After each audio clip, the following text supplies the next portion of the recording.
We have been telling you about dozens of independent landlords who say their tenants have been taking advantage of the COVID eviction moratorium. And today we spoke to two elderly New Yorkers who are desperate for help. They say that the state law is draining them in the last years of their life.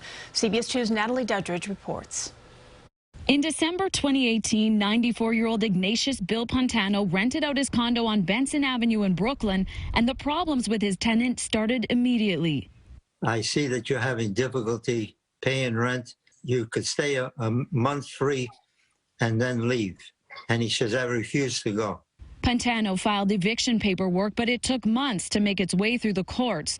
Finally, an eviction date was set for April 2020, but in March, the coronavirus shut down the city and evictions were put on hold. Now Pontano says he's out $50,000, the income he desperately needs to live.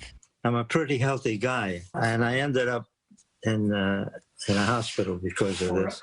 In Harlem, another stressful housing dispute for 88-year-old David Housen.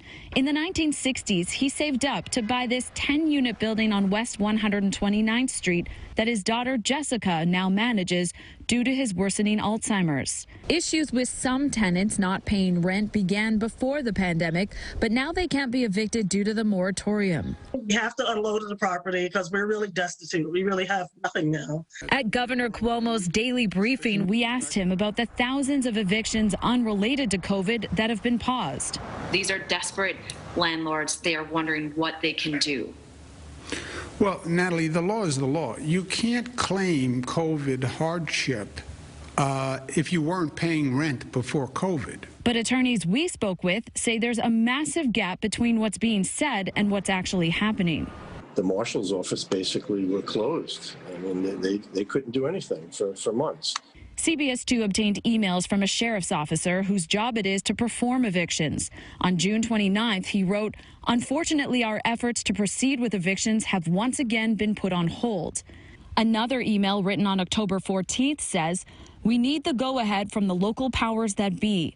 But the powers that be, Governor Cuomo, signed a bill December 30th that put another minimum 60-day hold on all evictions. All tenants have to do is sign a form saying they're experiencing COVID hardship and they're protected until May 1st. Governor Cuomo's office told us the law does include a way for people to be evicted during the moratorium by filing a claim their tenant is a nuisance. But attorneys say the language is too vague. Can't take it anymore, you know. Pontano says, like countless small-time landlords, he's worked hard his whole life for the American dream, only to have it taken away from him at 94. In Brooklyn, Natalie Duddridge, CBS 2 News. Now, we did reach out to the tenants. One responded and directed us to his attorney, who said that the dispute would be handled in court.